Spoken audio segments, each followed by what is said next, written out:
हाँ, चलिए अब हम लोग आज देखेंगे कि अगर कार्तीय तल में दो बिंदुओं के निर्देशांक हम लोगों को पता हो तो इन बिंदुओं के बीच की दूरी को कैसे ज्ञात करेंगे। इसके लिए हम लोग पिछले वीडियो में देखे थे कि दो बिंदु हों x1 y1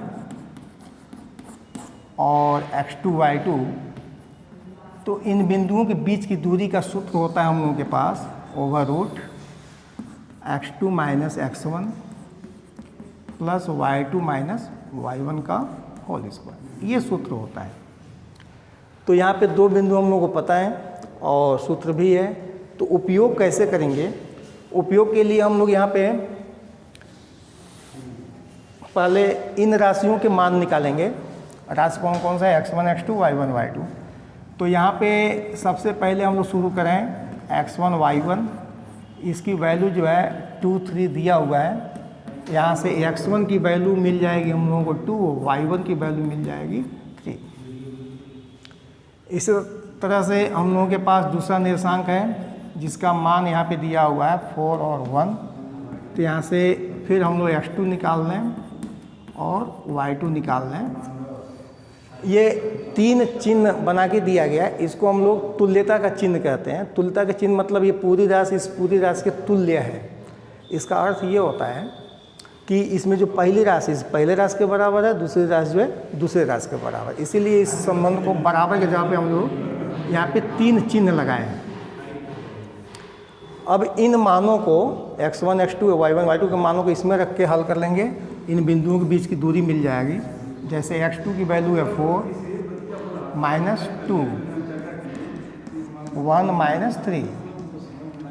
अब इसको हल करेंगे लोग तो 4 माइनस 2 मीन्स 2 और यहाँ पे 1 माइनस 3 मीन्स 2।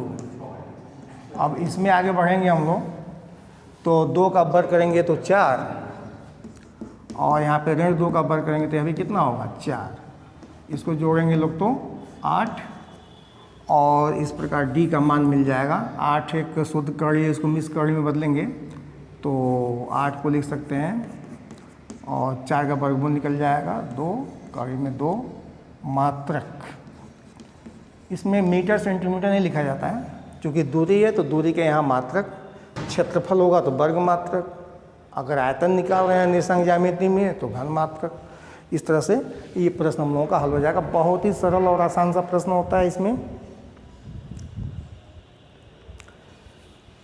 इसमें एक प्रश्न और हम बताते हैं आपको। जैसे एक बीजीय प्रश्न दिया हुआ है इसी में, प्रश्न नंबर पहले का तीसरा प्रश्न है, पहले का तीसरा है। प्रश्न है कि दो बिंदु हैं ए और बी, ए बी और माइनस ए माइनस बी। दो बिंदु हैं, एक बिंदु है ए बी और दूसरा बिंदु है माइनस ए माइनस बी। इनके बीच की दूरी बतानी है। तो फिर वही काम करेंगे, शुरू में 2-4 प्रश्नों की इस तरह से अभ्यास कर लेंगे तो बाद में ये काम करने की ज़रूरत नहीं होगा, आप सीधे भी निकाल सकते हैं। तो x1 y1 को मान लेंगे ए बी के तुल्य, तो x1 इज इक्वल टू हो जाएगा a और y1 इक्वल टू हो जाएगा b। ऐसे x2 y2 को मान लेंगे यहाँ पे माइनस ए माइनस बी, तो x2 हो जाएगा हम लोगों का माइनस ए और y2 हो जाएगा हम लोगों का माइनस बी। फिर फार्मूला यही होगा, फार्मूला यही होगा। तो इसमें केवल मान रख देना है और मान रख के इसको हल कर लेना है। x2 मीन्स माइनस ए और माइनस x1 मीन्स ए। ध्यान से देखिए, यह माइनस जो सूत्र का है और x2 की वैल्यू जो है माइनस ए के इक्वल है, तो माइनस ए x2 की वैल्यू हो गई और माइनस सूत्र का x1 की वैल्यू प्लस ए है तो यहाँ प्लस ए लिख दिए। ठीक इसी तरह से minus B minus minus B. अब इसको हल करेंगे लोग तो ये हो जाएगा माइनस 2a का whole square plus minus 2a का 2b का होल स्क्वायर। अब यहाँ देखिए माइनस का स्क्वायर करेंगे तो प्लस हो जाएगा और 2 का स्क्वायर करेंगे तो 4a square plus 4b square. अब इसमें से आप बहुत कर सकते हैं तो 4 कॉमन कर लीजिए A square plus B square. अब ये हो जाएगा हम लोगों का answer A square plus B square, यही आंसर हो जाएगा, इतना यूनिट मात्रक, और यही हम लोग का आंसर हो जाएगा डी की वैल्यू। तो आप देखेंगे कि अगर आपको दो बिंदु पता है तो उन दो बिंदुओं की सहायता से बहुत सरलता से हम लोग दो बिंदुओं के बीच की दूरी जो है अपने इस छोटे से सूत्र की सहायता से ज्ञात कर लेते हैं, कर सकते हैं।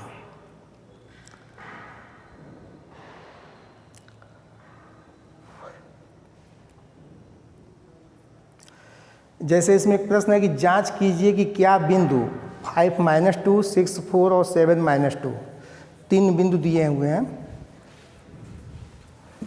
इसी एक्सरसाइज में एक प्रश्न है जिसमें तीन निर्देशांक दिए हुए हैं और उसमें ये देखना है कि वे बिंदु जो है समबाहु त्रिभुज के शीर्ष हैं कि नहीं हैं। तीन शीर्षों की निर्देशांक है 5 - 2, 5 - 2, दूसरा बिंदु दिए हुए हैं इसमें 6, 4 और तीसरा बिंदु दिए हुए हैं 7 और -2, 7 - 2। तो इसमें हम लोगों को ये देखना है कि ये तीन शीर्ष हैं, ये तीनों शीर्ष मिलकर एक त्रिभुज, तीन शीर्ष मतलब 1, 2, 3 शीर्ष हैं और तीन शीर्ष मिलकर त्रिभुज बनाएंगे। तो हम लोग को ये चेक करना है कि ये त्रिभुज एक समबाहु त्रिभुज है कि नहीं है। मीन्स यह त्रिभुज जो है इस तरह से है तो AB, BC और AC ये तीनों भुजाएं आपस में बराबर है कि नहीं है। तो प्रश्न है, तो प्रश्न में हम लोग ज्यामितीय तल का प्रयोग नहीं करेंगे। ज्यामितीय तल में जो सूत्र है उस सूत्र के प्रयोग से हम लोग इसके भुजाओं को बराबर यदि सिद्ध कर देते हैं तो ये प्रश्न हल हो जाएगा। तो इसको हल कैसे करते हैं, इस तरह के आपको बहुत सारे प्रश्न मिल सकते हैं कि सिद्ध कीजिए दिए गए तीन निर्देशांक वाले त्रिभुज जो है समकोण त्रिभुज है, समबाहु त्रिभुज है, समद्विबाहु त्रिभुज है, अधिक कोण त्रिभुज है, न्यून कोण त्रिभुज है, वर्ग है, आयत है, समानांतर चतुर्भुज है। मतलब जितनी भी नियमित आकृतियां होती हैं उन आकृतियों के शीर्षों के निर्देशांक को देकर यहाँ पर उसे सिद्ध करने के लिए पूछा जा सकता है। तो आपको सिर्फ उस आकृति की विशेषता जाननी है कि किसी त्रिभुज को समबाहु त्रिभुज सिद्ध करना है तो क्या करना चाहिए।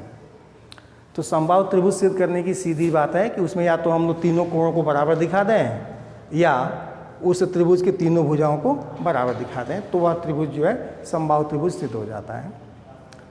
तो इसमें हम लोग इसको हल कैसे करेंगे, तो यहाँ पे आपको लिखने का तरीका हम बता रहे हैं कि यूपी बोर्ड के प्रश्नों में कैसे या किसी बोर्ड में कैसे इस प्रश्न को सॉल्व करते हैं उसके लिए। तो सबसे पहले इसमें हम लोग मान लेते हैं कि ये तीनों निर्देशांक जो है त्रिभुज के शीर्षों के निर्देशांक हैं।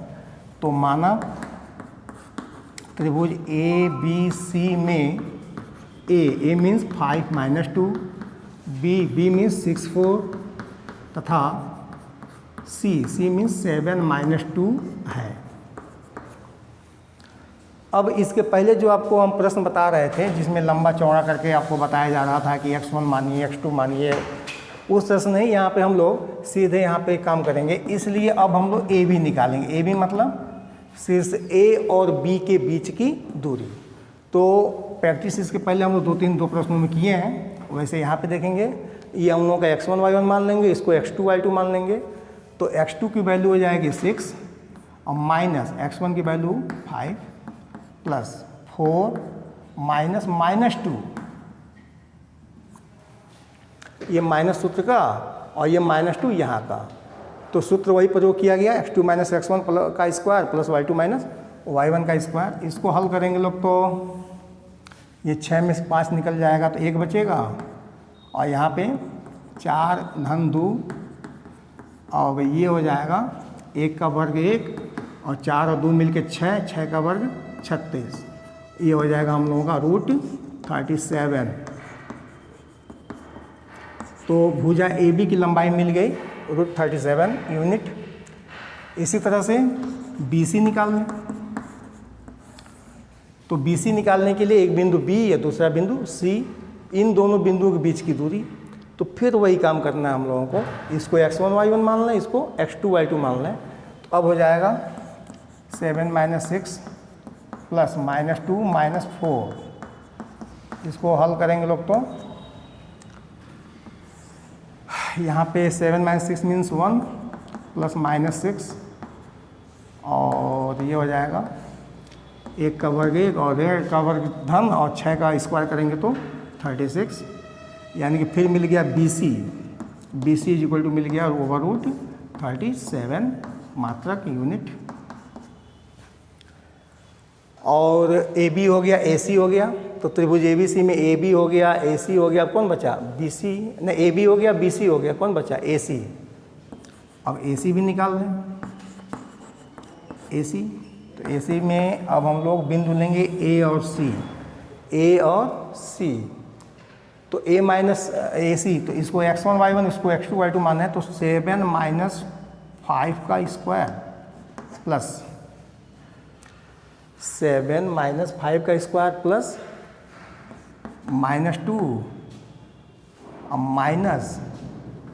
-2 का होल स्क्वायर, ये होगा 7 - 5 अब -2 का होल स्क्वायर।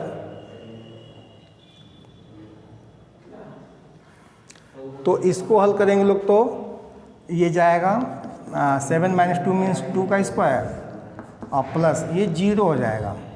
0 कैसे होगा देख लीजिए, -2 + 2 होगा और -2 + 2 मिलके 0 बचेगा केवल यही, और ये हो जाएगा √4, यानी कि यहाँ मिल जाएगा AC is equal to 2 unit, 2 मात्रक हो गया AC। तो यहाँ पे हम लोगों को तीनों भुजा बराबर नहीं मिल रहा है, क्योंकि AB बराबर है BC के, कितना है, और BC अब बराबर नहीं है किसके, AC के। AB √37, BC भी √37 और AC जो है 2 आ रहा है, तो इसका मतलब ये हुआ कि त्रिभुज ABC की 2 भुजाएं बराबर हैं, इसलिए त्रिभुज ABC क्या है, एक समद्विबाहु त्रिभुज है। ये समबाहु त्रिभुज नहीं है, समद्विबाहु है, मतलब ऐसा त्रिभुज जिसकी 2 भुजाएं आपस में क्या है, समान है या बराबर है, समद्विबाहु त्रिभुज। तो अगर ये भी AC का मान भी अगर इतना ही आ जाता तो हम लोग क्या कहते हैं कि ABC एक समबाहु त्रिभुज है।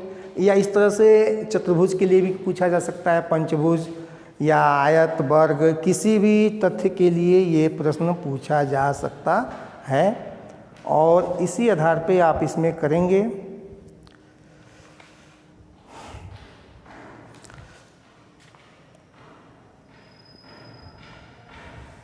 जैसे प्रश्न है, प्रश्न नंबर 6वें का प्रश्न है कि प्रश्न में कह रहे हैं कि निम्नलिखित बिंदुओं द्वारा बनने वाले चतुर्भुज का प्रकार यदि कोई है तो उसे बताइए तथा अपने उत्तर का कारण भी दीजिए कि क्यों वह वही चतुर्भुज बनेगा। मतलब अगर आप समानांतर चतुर्भुज कह रहे हैं तो वह समानांतर चतुर्भुज क्यों बनेगा, वर्ग कह रहे हैं तो वर्ग क्यों बनेगा, आयत कह रहे हैं तो आयत क्यों बनेगा, ये आपको बताना होगा। तो चतुर्भुज के विषय में आपको 9th में बहुत डिटेल बताया गया है। 9th में चतुर्भुज आपको बहुत डिटेल बताया जाता है कि चतुर्भुज 2 प्रकार के होते हैं, एक समानांतर चतुर्भुज, एक समलंब चतुर्भुज। समानांतर चतुर्भुज बताया जाता है कि जिस चतुर्भुज की समूह भुजाओं का एक युग्म समानांतर है समानांतर चतुर्भुज, और जिस चतुर्भुज के समूह भुजाओं के दोनों युग्म समानांतर उसे समानांतर चतुर्भुज। अब समानांतर चतुर्भुज के प्रकार बन जाते हैं समचतुर्भुज, वर्ग और आयत। तो मुख्य रूप से समानांतर चतुर्भुज बताना है, समचतुर्भुज बताना है, वर्ग बताना है या आयत बताना है। इन चारों चतुर्भुजों के सभी गुणों को हम लोगों को अच्छे तरह से पता होना चाहिए, तभी जाके इस प्रश्न को हम लोग अच्छे से कर पाएंगे। तो आपको पता होगा जिस चतुर्भुज की समूह भुजाएं समानांतर होती हैं समानांतर चतुर्भुज, बराबर भी होती हैं, समूह कोण बराबर होते हैं, विकर्ण समद्विभाजित करते हैं। समचतुर्भुज में चारों भुजाएं चतुर्भुज की बराबर होती हैं, विकर्ण परस्पर लंब होते हैं। वर्ग में विकर्ण भी बराबर होते हैं, भुजा भी बराबर होती है, प्रत्येक कोण 90 अंश के होते हैं। और आयत में सम्मुख भुजा बराबर, विकर्ण बराबर, प्रत्येक कोण 90 अंश के होते हैं। तो इसके आधार पे इसमें से एक प्रश्न बता के हम पूरा करेंगे।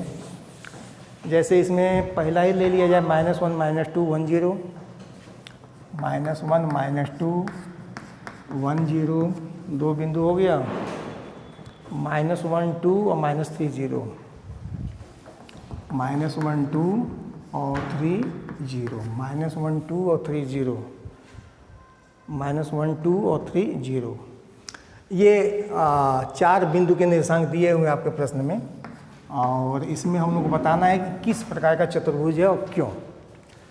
तो इसके लिए हम लोग फिर वही त्रिभुज वाले नियम से कि माना चतुर्भुज के शीर्ष जो है क्रमशः ए मतलब -1 -2, बी मतलब 1 0, माना चतुर्भुज के शीर्ष ए को इतना मान लेंगे, बी को इतना, सी को मान लेंगे -1 2 और डी को मान लेंगे 3 0।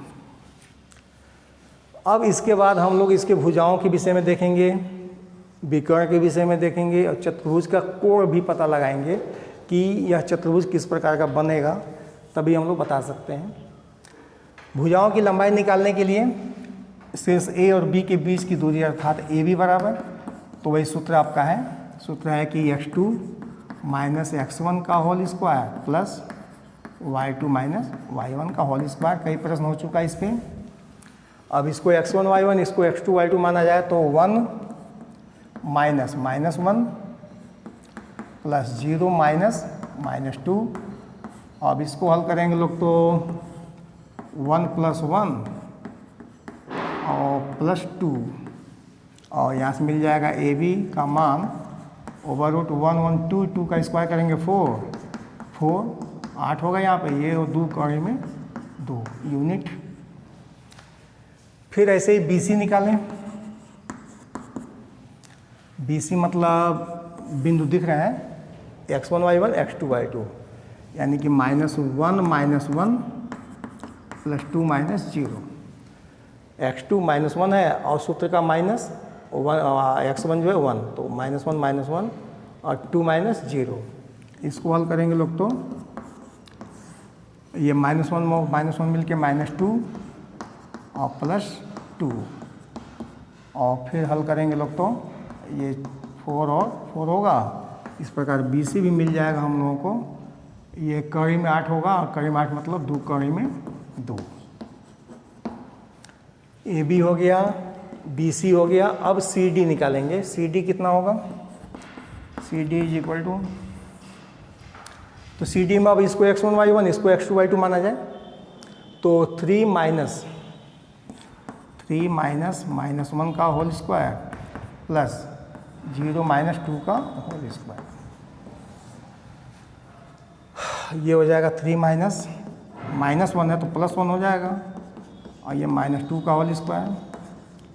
अब यहाँ पे 3 और 1 मिल के 4 4 का वर्ग करेंगे लोग तो 16 है, और ये 2 का वर्ग करेंगे लोग तो 4, ये हो जाएगा कौड़ी में 20। तो CD मिलेगा 20 मतलब 4 × 5, 2 निकाल दें बाहर, 4 का वर्गमूल, तो यहाँ बचेगा 5, 2 कौड़ी में 5 यूनिट। तो AB हो गया, BC हो गया, CD हो गया। अब DA या AD निकालें तो AD होगा हम लोगों का x1 y1 x2 y2, 3 -1 plus 0 -2, जो निर्देशांक है उसके आधार पे मान रख दिया गया। अब यहाँ हो जाएगा हम लोगों का 3 माइनस गुणा होगा प्लस 3 + 1, 3 + 1 का स्क्वायर प्लस -2 का, ये भी प्लस हो जाएगा। अब 3 और 1 मिल के 4 का वर्ग करेंगे तो फिर 16, और ये 4 होगा, और 16 और 4 मिल के 20 को हम लोग अगर बदलेंगे तो ये अगर हम लोग इसको 20 को बदलें मिश्र कड़ी में तो ये होगा 2 कड़ी में 5 यूनिट। तो ऐसा चतुर्भुज, अब इसको थोड़ा सा रफ डायग्राम से देख लें। एक चतुर्भुज है किस तरह का, एक ऐसा चतुर्भुज है जिसकी यह भुजा जो इसके बराबर, AB जो है, AB और BC, यहाँ पे AB और BC बराबर हैं, तो AB भी 2 कौड़ी में 2 है, BC भी 2 कौड़ी में 2 है, और CD और AD, CD का मान मिल रहा है हम लोग को 2 कौड़ी में 5, 2 कड़ी में 5 है, इसका मान मिल रहा है कितना, 2 कड़ी में 5। तो एक ऐसा चतुर्भुज है जिसकी संलग्न भुजाओं की सम्मुख भुजा नहीं, संलग्न भुजाओं के युग्म बराबर है। तो निश्चित यह चतुर्भुज जो है कैसा चतुर्भुज होगा, पतंगाकार चतुर्भुज। चलो भाई ये भी हो गया पतंगाकार चतुर्भुज। तो इसमें अगर चारों भुजाएं बराबर मिल जाते तब हम लोगों को यह भी चेक करना पड़ता कि कोई कोण समकोण है कि नहीं। अगर कोण समकोण नहीं होता तो समचतुर्भुज होता, अब कोण समकोण हो जाता तो वो एक आयत हो जाता या वर्ग हो जाता। तो खैर जिस तरह का प्रश्न आएगा उस तरह से हम लोग उसको उसमें हल करेंगे। लेकिन ये 2 बिंदुओं के बीच की दूरी पर आधारित छोटा सा सूत्र, और इसका उपयोग जो बहुत ब्राइड है, बहुत बड़ा है। ठीक है, तो इन सब प्रश्नों को आप ध्यान से समझ रहे होंगे, ध्यान से समझे होंगे, और इसको ध्यान से समझिए और इसके आधार पर और प्रश्न करिए। जो भी नहीं हो पा रहा है उसके विषय में SMS करिए, बताया जाएगा। ओके।